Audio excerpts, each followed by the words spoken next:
Can you feel it, guys? It's No Nut November. So, for those that don't quite observe the special holiday or who kind of think it's stupid, well, for those that don't know, it's a whole month, whether it be started by some Christian meme or whatever, but it's a whole month where guys decide that they're going to avoid anything that makes them nut whatsoever for the whole month of November. It's kind of like No Shave November, but, different. By the end of the month, those that endure get Super Saiyan powers, and they probably change a couple habits as well. So, in essence, it's a month where many guys decide that they are going to curb some of their habits and, at least temporarily, make a change. Whether they find good results from it or otherwise is something to be determined on a case-by-case personal basis, and it's kind of subjective on that one. But I think the key point of it is it's a month where some people actually use it to curb habits that they see as some of their less savory habits, like porn viewing, masturbation, or anything kind of on that level. Not so much. You'll see more married guys that'll be like not worried about it, but I think that's kind of a key component to it. Is it's a month where people kind of actually try and change, even if it is just temporary, but they try and change their habits and in essence improve. Whether they go back to their old stuff or not afterwards is to be determined. So, the improvement may not really be improvement. But I think for those that would seek it, maybe you've got some of those unsavory habits, or maybe there's another unsavory habit that you are lacking on. It's a great month, I think, because there are other people holding back on some of their habits, or habits that they want to get rid of for the month. And I think those that are looking to change and get rid of those less savory habits that they have can use it because they know there are other people kind of in the same boat with them.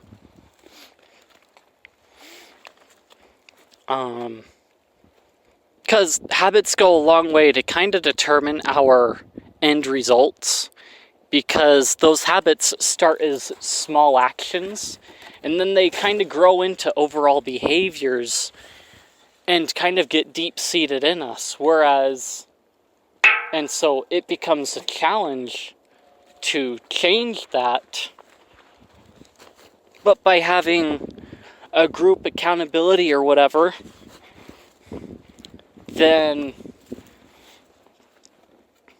it kind of becomes easier, because you know that you've got the strength of other people also trying to work with you on that. And so you're all combining your energy and giving each other your energy in order to avoid those habits. I think, if nothing else, even if you don't have any of those habits, or you've got a different habit that you find is less savory, take advantage of that time to eliminate that habit, or to replace that habit with something that's better. Because usually, in the course of eliminating a habit, you find it's easier to take a bad habit and replace it with a better habit, because then you're not just leaving a void somewhere in your routine, you're actually filling it with something that's more than likely more productive and more positive for you. And I think think that's something that a lot of people lack today, is they just see their behaviors as something that they can't change. And I think No Nut November is a testament to the fact that that's just not true. There are plenty of people that have behaviors that even for temporarily, they're able to change, whether for some even minute reason, for just like brotherhoodly solidarity. And that's something that you can use as a positive force, is like, well, I've got all these other people that are, we're all bonded by fraternity in order to overcome this and become better, even just a slight little bit.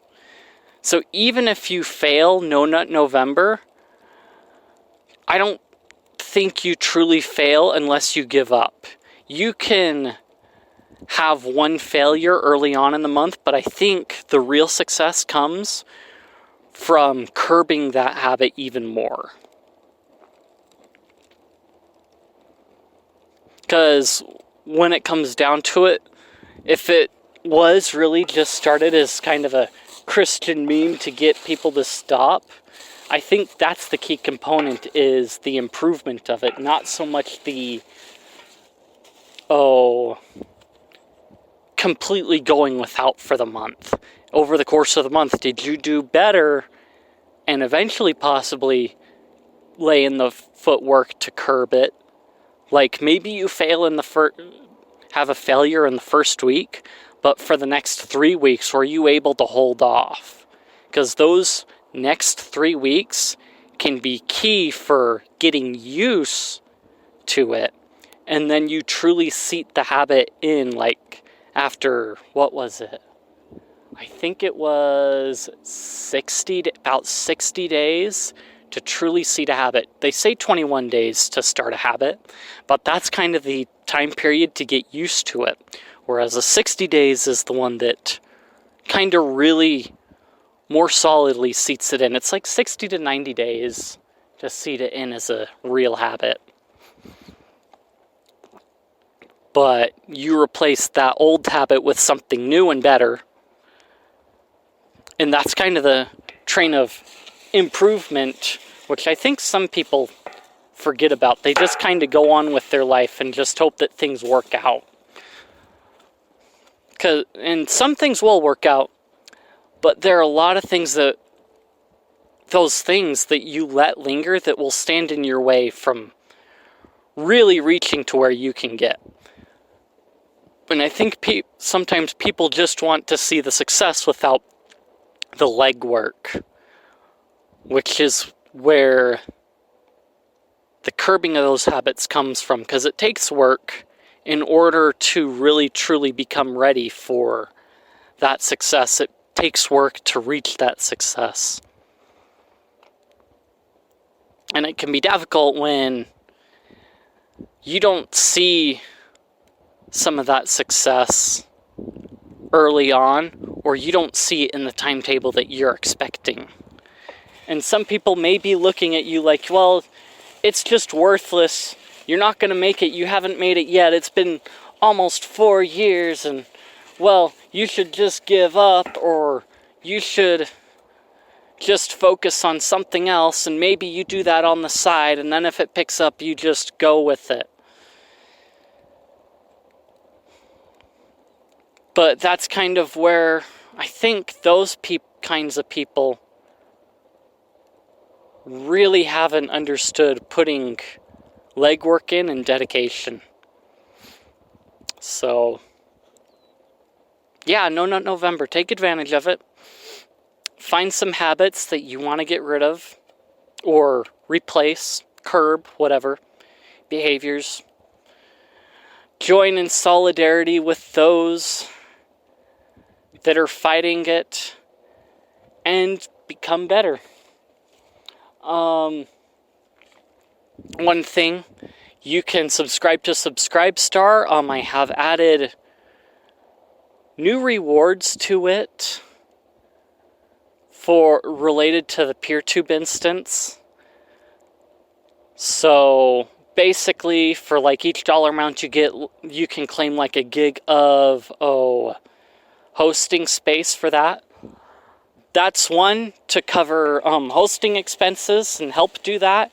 And two, hopefully allow me to upgrade the hosting that I have, because I want to add more stuff to it. And as I upgrade and add more stuff, I'll be adding that extra stuff as more complimentary stuff like email, Mumble, and things like that.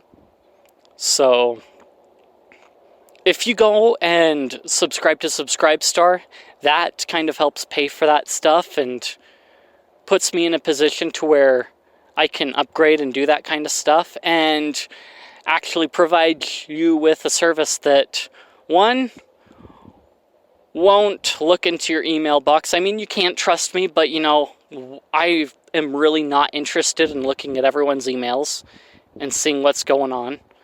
The PeerTube instance is kind of a cool little bonus thing where, like, well, yeah, you get to put videos up, but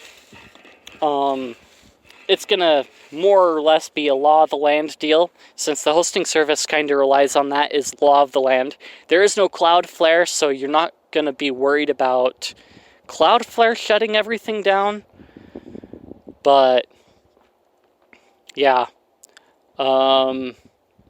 and like I said, hopefully like Mumble and things like that come later on. I am looking at a bunch of different things.